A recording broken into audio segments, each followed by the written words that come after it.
बाबा केदारनाथ के कपाट खुल चुके हैं और यहाँ पे हज़ारों की संख्या पे श्रद्धालु हर दिन पहुँचते हैं।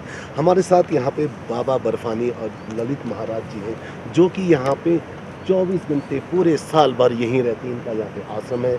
बाबा जी, आपकी कोई लंबे समय से आप यहाँ देख रहे हैं बाबा, या आप यहाँ पे एक आध्यात्म रूप आपने यही बड़ा हो दिया है। क्या कुछ देखने को मिलता है यहाँ? भगवान श्री केदारनाथ जी की जय।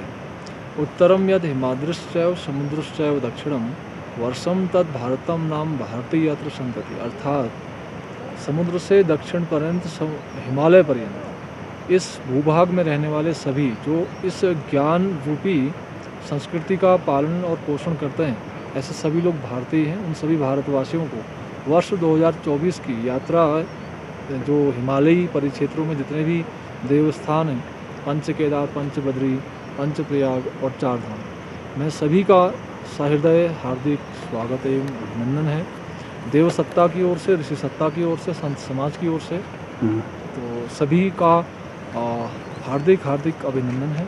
और इस दिव्य यात्रा में हम सभी लोग आएँ, अपने श्रेष्ठतम भावों को परमात्मा को अर्पित करने आएँ, क्योंकि यह परमात्मा का भौगोलिक रूप से सबसे उच्चतम क्षेत्रों में स्थित स्थान है।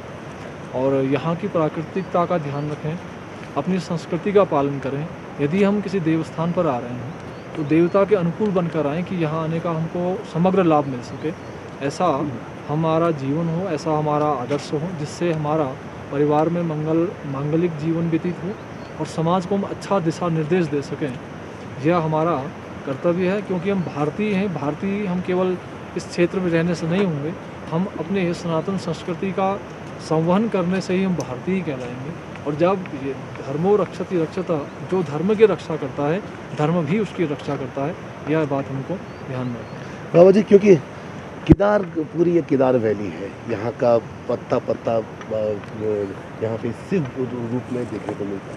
यहाँ पे कई और भी चीज़ें हैं, तो क्या क्या यहाँ पे, जो क्योंकि जो श्रद्धालु भारत से हैं, उनको क्या क्या यहाँ पे किस तरीके से यहाँ पे आध्यात्म मिलता है, क्या क्या यहाँ देखने के लिए? तो कई लोगों को कई चीज़ें पता नहीं होती है कि यहाँ पे ऊपर और भी मंदिर हैं, या यहाँ की और भी वो काफ़ी वो चीज़ें हैं। भगवान श्री केदारनाथ जी का जो है स्थान है, केदारखंड या पूरा चारधाम केदारखंड में ही आता है। अगर इसका हम संक्षिप्त विश्लेषण देखें, केदारखंडे बद्रिकाश्रम है। हम जब संकल्प बद्रीनाथ में करते हैं तो केदारखंडे बद्रिकाश्रम है, यह सभी जानते हैं। और माँ गंगा भगवान शिव की जटाओं में विराजमान, अर्थात गंगोत्री भी भगवान शिव से के ही धाम में स्थित है। और गंगा जी की जो सखी है वह यमुना महारानी है, जो कालिंदी प्राचीन नाम से जानी जाती है। तो यहाँ केदारनाथ भगवान के स्थान पर भी पंचगंगा है, पंचगंगा संगम, जो वहाँ पर घाट अभी बन रहा है। बहुत सुंदर घाट बनने जा रहा है और बड़ी मेहनत से वो बनाया जा रहा है। तो यह पंचगंगा से युक्त स्थान और सरस्वती और मंदाकिनी के बीच में स्थित है। यह केदार अर्थात दलदल से युक्त भूमि केदार कहलाती। के अर्थात दलदल, दार मतलब भूमि। दलदल युक्त यह भूमि भगवान शिव का वासस्थान अनादिकालीन है। जो सतयुग में जो दिव्य मणिमय रत्नमय लिंग था, त्रेता युग में जो स्वर्णिम आभास युक्त लिंग था, द्वापर युग में वही रजत से युक्त लिंग हम सबको दर्शन दिया।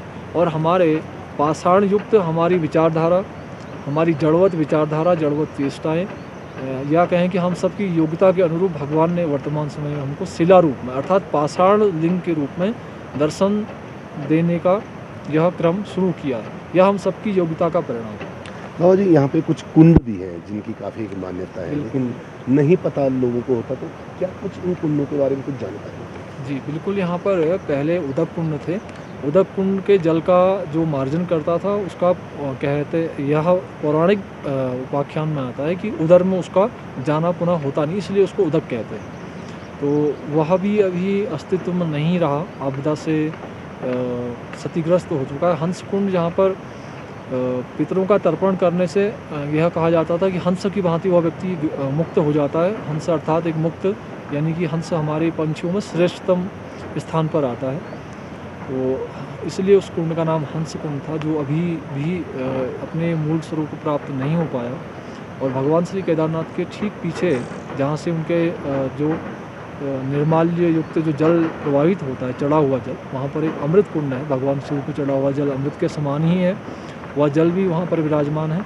और एक रेतस कुंड जो अभी अपने मूल स्वरूप में आपदा से भी क्षतिग्रस्त नहीं हो पाए, उसके अनेक पौराणिक उपाख्यान हैं और उसको वर्तमान समय में उसको हम विशेष रूप से देख सकते हैं कि जब आप वहाँ पर हर हर महादेव या भगवान के किसी भी नाम का उच्चारण करते हैं तो उसमें एक बुलबुले निकलते हैं। तो यह उसका प्रकट एक हमारा आध्यात्मिक विज्ञान जो है अपने प्रमाणों के साथ विद्यमान है। लोगों को उसके प्रति जानकारी नहीं है या लोगों की रुचि नहीं है, तो उन सब वैज्ञानिकों के लिए भी हमारा आमंत्रण है, कृपया उसका हम पता लगाएं कि यह किस प्रकार से यह होता है और अपने विज्ञान से हमारे अध्यात्म की जो तुलना करने की चेष्टा करते हैं, अपने विज्ञान का थोड़ा सा प्रमाण दें। ये हमारे परमात्मा का प्रमाण तो हमेशा से ही विद्यमान रहा है।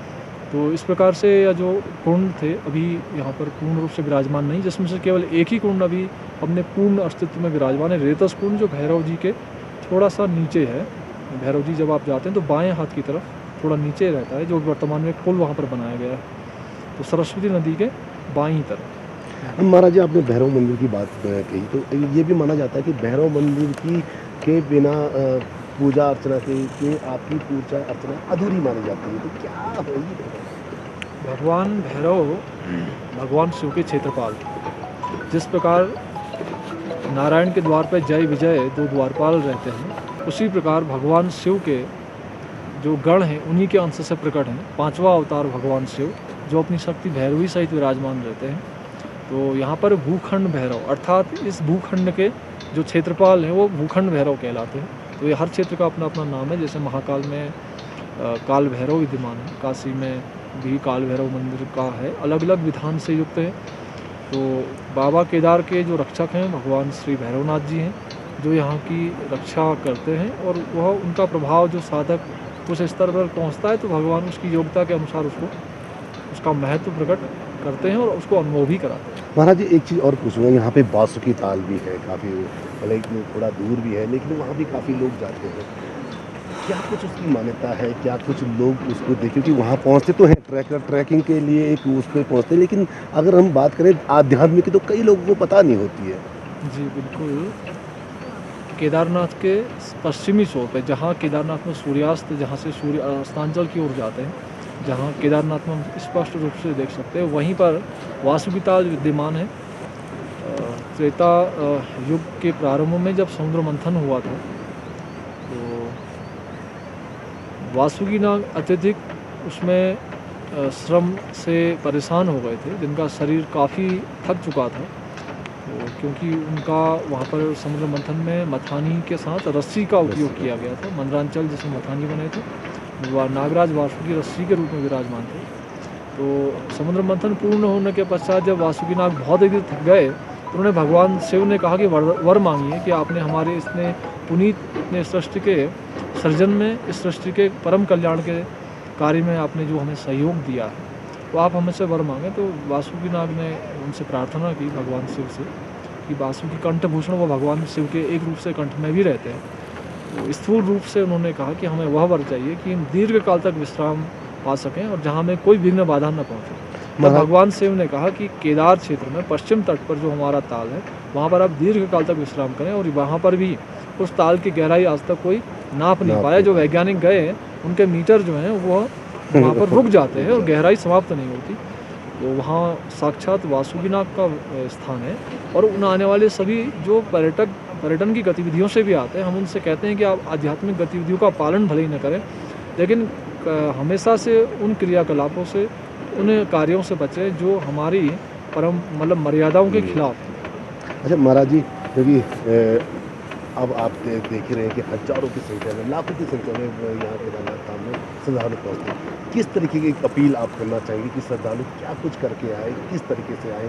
क्योंकि यहाँ पे कई बार देखने को मिलता है कि अतरंगी कपड़े भी पहन के आते हैं, कई बार कई चीज़ें देखने को मिलती हैं। तो क्योंकि ये एक धाम है और सबसे बड़ी बात है कि ये एक ऐसे जगह पे है जहाँ पे किसी भी टाइम मौसम भी चेंज होता है। देखिए, पहली बात तो यह है कि उन लोगों से जो आधे कपड़े पहन के आने वाले लोग हैं, हमें उनसे कोई समस्या नहीं है। हमारी भारतीय परमहंस संहिता, हमारी संस्कृति में ऋषियों ने भी वस्त्रों का त्याग किया, लेकिन इस शरीर से निर्मोह होने के बाद शरीर में आसक्ति के बाद शरीर को प्रदर्शन करना यह तो एक पशुवत जीवन, तो वो मनुष्य का विचार तो दरअसल है नहीं। उन सभी माता पिता से हमारा आग्रह है, समाज के प्रबुद्ध जनों से, कि हमारे समाज और अपने आने वाली पीढ़ी को इस तरह से सुसंस्कृत करें कि वह केवल शरीर तक सीमित न हो, बुद्धि और विवेक के श्रेष्ठतम स्थान तक जाए और संस्कृति का पालन करते हुए अपने जीवन को मंगलमय करें। और केदारनाथ यह भौगोलिक रूप से मनुष्य की पहुंच का एक अंतिम स्थान है। इससे आगे बर्फ़ के ग्लेशियर ही है, जहाँ से आगे हम नहीं जा सकते सशरीर। वहाँ जाने के लिए योगियों ने सूक्ष्म शरीर का उपयोग किया है, भगवान से प्रार्थना एवं साधना के द्वारा उसको प्राप्त किया है। तो यहाँ पर आके समर्पण की पराकाष्ठा का यह स्थान है, त्याग तपस्या का यह उसको अर्पण करने का स्थान है, और निर्वाण की यह भूमि है, साक्षात महादेव का वास स्थान है। तो यहाँ पर आके अपने जीवन को मंगलमय करें। भले ही आपको संस्कार में, शिक्षा में न मिला हो, लेकिन यहाँ पर आके अवश्य भगवान के नाम का जप करें, स्मरण करें, जो आपके जीवन को कल्याणकारी एवं मंगलमय बनाएगा। और भगवान के नाम का जप कर कर देखें, इस स्थान पर जो कार्य कहीं नहीं हुआ यहाँ अवश्य होगा। इसलिए उन आने वाले सभी श्रद्धालुओं से निवेदन है, करबद्ध होकर प्रार्थना है कि वो भगवान के धाम को भगवान का मानकर उनके प्रति समर्पण के भाव से जो भी सकारात्मक अपना योगदान दे सकते हैं वो करें, तो निश्चित उनके जीवन में मंगल आएगा। उस मंगल में कोई भी बाधा नहीं आएगी। इसी के साथ सभी को वर्ष 2024 की मंगलमय हिमालय की दिव्य यात्रा के लिए बहुत बहुत शुभकामनाएं हैं। सभी को आमंत्रण है, परमात्मा के चरणों में समर्पित होकर आएँ, उन पर विश्वास रख के आएँ, तो आपको कोई भी बाधा नहीं आएगी। निर्विघ्न रूप से भगवान आपकी यात्रा को सफल एवं मंगलमय करेंगे। बाबा केदार की जय। ये थे हमारे साथ महाराज जी, जो कि यहाँ पे हमेशा रहते हैं और श्रद्धालुओं से जो इन्होंने अपील भी की कि यहाँ पे आएँ, लेकिन मर्यादा पे। कैमरा सहयोगी दीपक उपाध्याय के साथ सत्येंद्र वर्तमान, न्यूज़ 18 केदारधाम।